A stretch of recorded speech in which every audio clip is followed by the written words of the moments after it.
ಇನ್ನು ಮೈಸೂರು ಭಾಗದಲ್ಲಿ ಎಷ್ಟರ ಮಟ್ಟಿಗೆ ಒಕ್ಕಲಿಗರ ಮತಗಳನ್ನು ಸೆಳೆಯಬೇಕು ಅವೆಲ್ಲ ಪ್ರಯತ್ನಗಳನ್ನು ಮಾಡ್ತಾನೇ ಇದ್ದಾರೆ CM ಮತ್ತು DCM.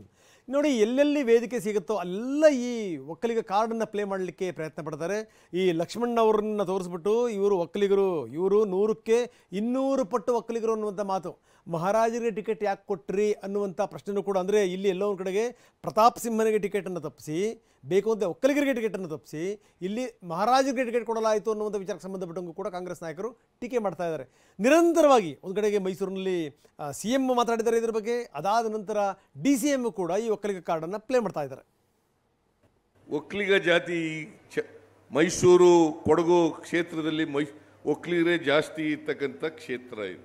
ಒಕ್ಕಲಿಗರನ್ನೇ ತಪ್ಪಿಸ್ಬಿಟ್ಟು ಈಗ ಅರಸು ಮನೆತನದವರು ಕೊಟ್ಟಿದ್ದಾರೆ. ನಾವು 8 ಜನ ಒಕ್ಕಲಿಗರಿಗೆ ಈ ಬಾರಿ ಕಾಂಗ್ರೆಸ್ ಪಕ್ಷದಿಂದ ಟಿಕೆಟ್ ಅನ್ನ ಈ ರಾಜ್ಯದಲ್ಲಿ ನಾವು ಕೊಟ್ಟಿದ್ದೇವೆ. ಒಕ್ಕಲಿಗರು ದಡ್ರಲ್ಲ, ಒಕ್ಕಲಿಗರ ಸ್ವಾಮಿಗಳು ದಡ್ರಲ್ಲ ಅಂತ. ಅವರು ಏನು ದಡ್ರಲ್ಲ, ಬರ್ತಾರೆ, ಆಶೀರ್ವಾದ ಮಾಡ್ತಾರೆ, ವಿಭೂತಿ ಇಡ್ತಾರೆ, ಹೂನಾರ ಹಾಕ್ತಾರೆ, ಕಳಿಸ್ತಾರೆ. ಸಮಾಜ ಇದ್ದಲ್ಲ, ಸಮಾಜ ಅವರು ನಮ್ಮ ಪರನೂ ಮಾಡೋದಿಲ್ಲ, ಅವ್ರ ಪರನೂ ಮಾಡೋದಿಲ್ಲ, ನನಗೆ ಗೊತ್ತಿದೆ ಅದು.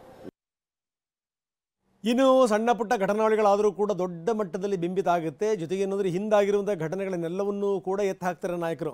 ಹಿಂದೆ ಕುಮಾರಸ್ವಾಮಿ ಸರ್ಕಾರ ಇದ್ದಂಥ ಸಂದರ್ಭದಲ್ಲಿ, ಅಂದರೆ ಮೈತ್ರಿ ಸರ್ಕಾರ ಇದ್ದಂಥ ಸಂದರ್ಭದಲ್ಲಿ ಅದನ್ನು ಬೀಳಿಸಲಿಕ್ಕೆ ಪ್ರಯತ್ನ ಪಟ್ಟಂಥವ್ರು ಯಾರು ಈ ಪ್ರಯತ್ನವನ್ನು ಮಾಡಿದ್ರು ಅಂಥವ್ರ ಜೊತೆಗೆ ಕುಮಾರಸ್ವಾಮಿ ದೋಸ್ತಿ ಮಾಡ್ತಾರೆ.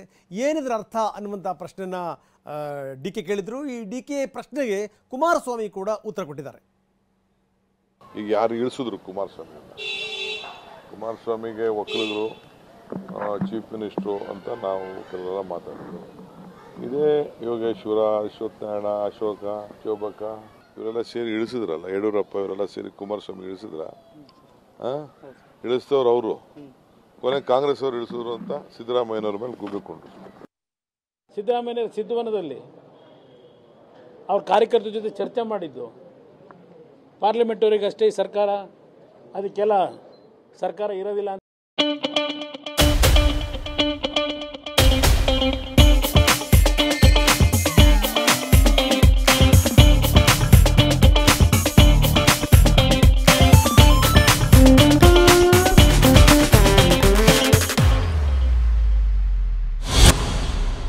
ಹೇಳಿ ಸಿದ್ಧವನದಲ್ಲಿ ಸರ್ಕಾರ ರಚನೆ ಮಾಡೋದು 3 ತಿಂಗಳಿಗೆ ಹೇಳಿಲ್ವಾ?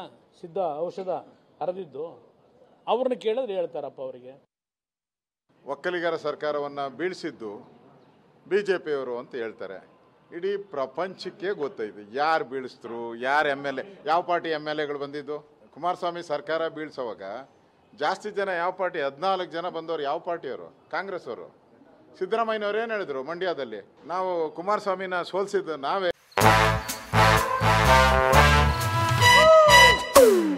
Come, come, my love, please don't say no, baby. Come, my love. V-Guard ನ air coolers extra large cooling pad ನೊಂದಿಗೆ ಇದು ಎಂತೆಂಥವರನ್ನು ಕೂಲ್ ಆಗಿಸುತ್ತೆ. V-Guard air coolers, long lasting cooling. ಸುಮಲತಾನ ಗೆಲ್ಸಿದ್ದು ನಾವೇ ಅಂತ ಅವರೇ ಒಪ್ಕೊಂಡಿದಾರಲ್ಲ. ಹಿಂದೆ ದೋಸ್ತಿ ಸರ್ಕಾರವನ್ನು ಉಳಿಸ್ಲಿಕ್ಕೆ ನಾವು ಪ್ರಯತ್ನ ಪಟ್ವಿ. ಆದರೆ ನೋಡಿ ಎಂಥ ಸ್ಥಿತಿ ಅಂತಂದರೆ, ಈಗ HD ಕುಮಾರಸ್ವಾಮಿ ಯಾರು ಸರ್ಕಾರವನ್ನು ಉರುಳಿಸಿದಾರಲ್ಲ ಅವ್ರ ಜೊತೆಗೆ ದೋಸ್ತಿ ಮಾಡ್ಕೊಂಡಿದ್ದಾರೆ ಅನ್ನೋಂಥ ಮಾತನ್ನು DK ಹೇಳ್ತಾ ಇದ್ದಾರೆ. ಜೊತೆಗೆ ಏನಂದರೆ DK ನಮಗೆ ನೀಡಿದಂಥ ವಿಶೇಷ ಸಂದರ್ಶನದಲ್ಲಿ ಇದೆಲ್ಲ ಸಂಗತಿಗಳನ್ನು ಮಾತಾಡಿದ್ದಾರೆ. ಕುಮಾರಸ್ವಾಮಿಯಿಂದ DK ಶಿವಕುಮಾರ್ ಗಟ್ಟಿಯಾಗಿ ನಿಂತ್ಕೊಂಡಿದ್ದಾರೆ ಅಂತ ಆ ವಿಚಾರ ಪ್ರಾಮಾಣಿಕವಾಗಿ ಮಾಡಿದ್ರ ನೀವು? ನನ್ನ ಬೇಡ ರೀ, ರಾಜ್ಯದ ಜನತೆ ಗೊತ್ತು. ಅವ್ರ ಜೊತೆ ಇದ್ದಂಥ ಶಾಸಕರು GT ದೇವೇಗೌಡರು ಇದ್ದಾರೆ, ಶಿವಲಿಂಗೇಗೌಡರು ಇದ್ದಾರೆ, ಬೇರೆ MLAಗಳೆಲ್ಲ ಇದ್ದಾರೆ ಅವ್ರ ಪಾರ್ಟಿಲಿ. ಎಷ್ಟು ದಿನ ನಮ್ಮ ಪಾರ್ಟಿ ಅವ್ರಿಗೆ ಬೆಂಬಲವಾಗಿ ನಿಂತ್ಕೊಂಡಿತ್ತು ಅಷ್ಟು ದಿನ ನಾವು ಸ್ಟುಡ್ ಬೈ. ಅವರಾಗ ಅವರು ಇದ್ದಂಥ ಅಧಿಕಾರನ ಉಳಿಸ್ಕೊಳ್ಳಲಿಲ್ಲ, ನಂಬರ್ 1. ಎರಡನೇದು, ಯಾರು ಅವ್ರು ಕರ್ಕೊಂಡು ತಿರುಗಿದ್ದಾರಲ್ಲ, ಹೋಗ್ತಾ ಇದ್ದಾರಲ್ಲ ಮಠಕ್ಕೆ, ಅವರೇ ಫಸ್ಟ್ ಮುಗಿಸಿತ್ತು. ನನಗೇನಪ್ಪ ಅಂದರೆ, ನಮ್ಮ ಚುಂಚನಗಿರಿ ಮಠದ ಕಾರ್ಯಕ್ರಮಕ್ಕೆ ಹೋದಾಗ ಇಂಥ ಬ್ಯಾಕ್ ಸ್ಟಾಪ್ ಮಾಡಿದ್ರಲ್ಲ ಅವ್ರಿಗೆ, ತಿರ್ಗಾ ಇವತ್ತು ಆ ಮಠಕ್ಕೆ ಅವನ್ನೆಲ್ಲ ಕರ್ಕೊಂಡು ಹೋಗಿದ್ದಾರಲ್ಲ, ಅದು ನನಗೆ ಭಾಳ ನೋವಾಗ್ತಾ ಇರುತ್ತೆ. How much risk have taken, do you know? What is the risk you have taken? ಹೇಳಿ, ಏನಾಗಿದೆ ಅದನ್ನು ಹೇಳಿ. ಅವನು ಯಾವನೊಬ್ಬ officer, income tax officer phone ಮಾಡ್ತಾನೆ ನನಗೆ, ಒಬ್ಬ ಸೀನಿಯರ್ ಆಫೀಸರು, ನನ್ನ ಆಡಿಟರ್ ಫೋನಲ್ಲಿ, ಅವನ್ನ ಬಿಟ್ಟು ಕಳಿಸ್ತೀರಾ ಇಲ್ಲ ಜೈಲಿಗೆ ಹೋಗ್ತೀರಾ ಅಂತ. ಐ ಪ್ರಿಫರ್ ಎ ಜೈಲ್ ಅಂತ ಹೇಳಿದ್ದೀನಿ. ಇನ್ನು ಒಕ್ಕಲಿಗರಿಗೆ ಉನ್ನತ ಸ್ಥಾನಮಾನ ಸಿಗುತ್ತಾ ಅನ್ನೋಂಥ ವಿಚಾರಕ್ಕೆ ಸಂಬಂಧಪಟ್ಟಂಗೂ ಕೂಡ ಡಿ ಕೆ ಮಾತಾಡಿದ್ದಾರೆ. ಎಲ್ಲಿ ಭಕ್ತಿ ಇರುತ್ತೋ ಅಲ್ಲಿ ಖಂಡಿತವಾಗಲೂ ಫಲ ಇದ್ದೇ ಇರುತ್ತೆ ಅನ್ನುವಂಥ ಮಾತನ್ನು ಕೂಡ ಡಿ ಕೆ ಹೇಳಿದ್ದಾರೆ. ಈ ಮುಖಾಂತರ ಮುಂದೆ ಒಂದಲ್ಲ ಒಂದು ದಿವಸ ಒಕ್ಕಲಿಗರು ಅಂದರೆ ಡಿ ಕೆ ಶಿವಕುಮಾರ್ ಮುಖ್ಯಮಂತ್ರಿ ಆಗ್ತಾರೆ ಅಂತ ಪರೋಕ್ಷವಾಗಿ ಸಂದೇಶವನ್ನು ಕೂಡ ರವಾನಿಸಿದ್ದಾರೆ ಡಿ ಕೆ.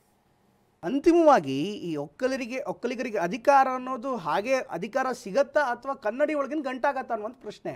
ನೀವೆಲ್ಲೂ ಪೊಲಿಟಿಕಲಿ ಮಾಡ್ತಿದ್ದೀರಾ, ನಿಮ್ಮ ಎಫರ್ಟ್ ಆಗ್ತಿದ್ದೀರಾ, ಎಫರ್ಟ್ಗೆ ಫಲಿತಾಂಶ ಸಿಗಬೇಕಲ್ಲ, ಅದು ಸಿಗೋದಕ್ಕೆ ಸಾಧ್ಯನಾ ಅನ್ನುವಂಥದ್ದೇ ಪ್ರಶ್ನೆ ಈಗ. ನಮ್ಗೆ ಸಿಕ್ಕದೆ ಇನ್ಯಾರು ಸಿಗ್ತದ್ರಿ? ಎಲ್ಲಿ ಶ್ರಮ ಇದೆಯೋ ಅಲ್ಲಿ ಫಲ ಇದೆ, ಎಲ್ಲಿ ಭಕ್ತಿ ಇದೆಯೋ ಅಲ್ಲಿ ಭಗವಂತ ಇದ್ದಾನೆ.